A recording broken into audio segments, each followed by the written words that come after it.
G'day viewers, I thought I would shoot some more HD video for fun, and so I decided to shoot a lot of the absolutely fantastic graffiti in the alleyways around Melbourne, something worth sharing. When I was shooting this, at one point I was thinking I'd do a little rant as I walked through there and it would be in the background, but then I thought no, I'll just shoot the actual graffiti rather than stick myself in there. And then I had to decide what to do. Was I going to do a monologue over the top? Was I just going to put some music under? But I wanted a theme, and I came up with one while I was looking at it. You see, all of this art you're seeing here, the Premier of Victoria, he doesn't think it's art. He thinks it's a crime. I think this is one of the best things about Melbourne, is often used on the tourism front to promote Melbourne. He doesn't think it should be used to promote Melbourne. He thinks it should be hidden away. We shouldn't be proud of it. We should be shamed. In short, he's a dork. He's almost a caricature of an out-of-touch authority figure. This is why, when you're younger, you never pay any attention to people in these authority roles, because you always get people who just say stuff that's stupid, and I mean shit stupid. Criminalising graffiti is just ridiculous. Sure, you prosecute someone, fines, make them clean it up if it's on someone's private property, but literally criminalising, like sending someone to jail for graffiti, that's just ridiculous. And it's out of whack law enforcement ideas like that that create more problems than solutions. It's like drug policy. Any drug policy I've ever seen here or overseas, it's based on lies, which really pisses me off. And they're really obvious lies. The people putting it out there think they're, just being clever with these scare tactics, but the young people it's aimed at know it's lies. They know that, old people like me, authority figures, their parents, teachers, cops, politicians, they lie to them all the time. So when you see an anti-drug campaign that says, ooh, drugs are bad, you're going to ruin your life, take drugs once and you're going to die from an overdose. I mean, you look around and in real life you see lots of people who are doing drugs with no apparent problems. And it's easy to find evidence that prohibition doesn't work, that there's corrupt cops and politicians who are involved in the drug trade, and that alcohol and cigarettes, they cause way more damage to society than illegal drugs do. So you come to the obvious conclusion. They're all talking shit, and I shouldn't listen to anything they say. It's the big problem. When you know most of what you're being told about the risks of drug taking is bullshit, it's a short leap to thinking that everything you're being told is bullshit. You just get this mentality, look, this is what I used to think when I was a teenager and younger. I don't have to listen to anything they say because it's all crap. I could do speed and ecstasy all weekend for years and years, and I'd have no side effects and I could give up whatever I want. And so young, immortal people are out there putting themselves in harm's way because it's so fucking hard to get some fucking honest advice on what you should and shouldn't do. If your parents say, don't do drugs ever, and your friends say, hey, let's do drugs all the time. Well, I mean, your friends are way cooler than your parents, and you don't want to look uncool, so what do? Duh! Now, again, I'll bring this back to myself. I've actually got a slightly unusual history with drugs. I didn't do them at all in school or college, and not doing them in college was a little bit of a struggle, because I actually went to a real party college. People are doing drugs all the time. In fact, I was probably offered drugs for free a couple of times every week, every single week while I was at college for 4 years. And I also didn't drink alcohol at all while I was at college. Now, my excuse at the time was I was weird enough without putting any artificial additives in there. And, I mean, to tell the truth, I was a little bit worried about how I would behave, so I didn't. Now, anyone who's been watching the things I do on YouTube might be a little bit surprised that I was that cautious, but I actually was. My party time was probably in my 20s, when I was in some shared houses in Sydney. I'll be completely honest, I didn't do it really excessively, but I did do parties, raves, whatever. Oh God, okay, the catalogue. Some people keep saying, oh, I should smoke dope. No, I shouldn't. I don't smoke anything.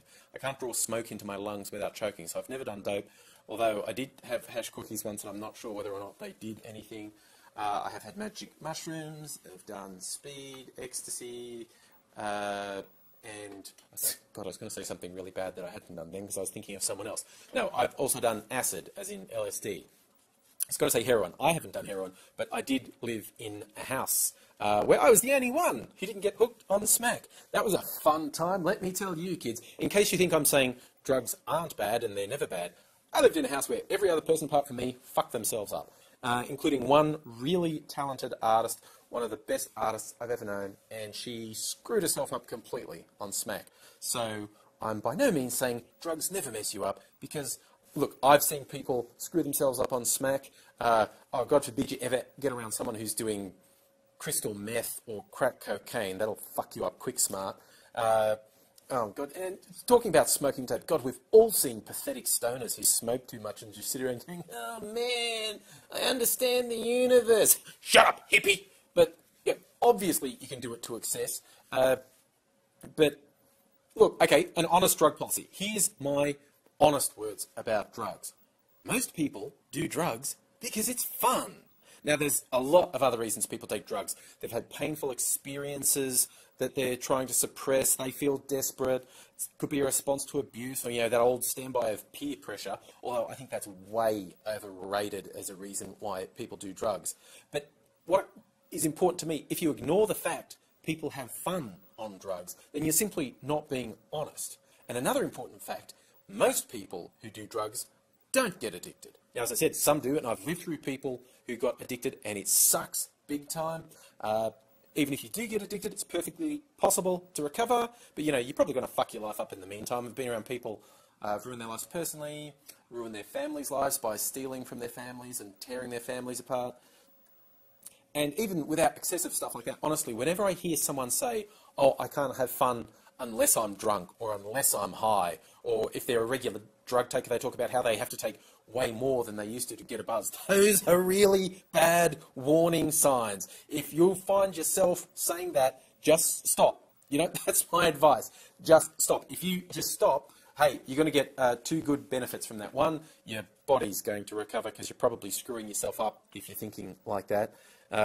Second, hey, say you do want to go back after being off drugs for a while, you're going to feel the effect more later, so you'll get more value for money. Hey, so, yeah, I mean, I've been deriding scare tactics, but it's obviously possible. A single dose of drugs, particularly some cocktail drugs, can kill you. There are bad stories all the time about, you know, crap drugs like GHB in clubs poisoning people, you know.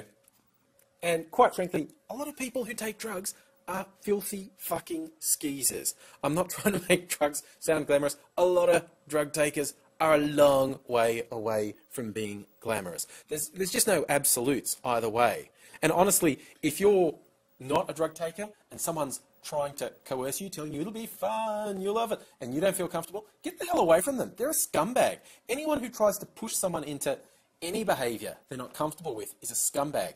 Stay the hell away from them. But, you know, if it's something you're thinking about, take the time to think. And if, look, some safety tips. If you're going to do it, I'm a big believer in harm minimisation.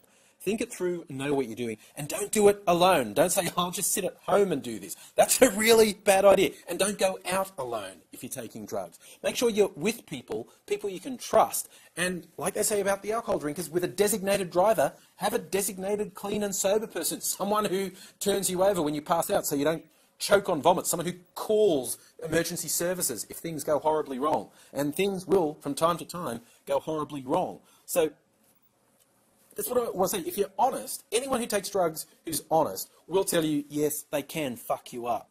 But I do come back to when authority figures just do this, ooh, all bad, all the time, no, no, no, no, no. It just creates this allure that makes people want to do drugs. And like I said, having seen people sink into smack addiction, God, having seen people have complete psychotic breaks from amphetamine abuse, you know, I don't wish that crap on anyone. It really gets appalling. But just, you know, don't lie. Is that so hard? Is that such a hard thing to put to authority figures? Don't lie.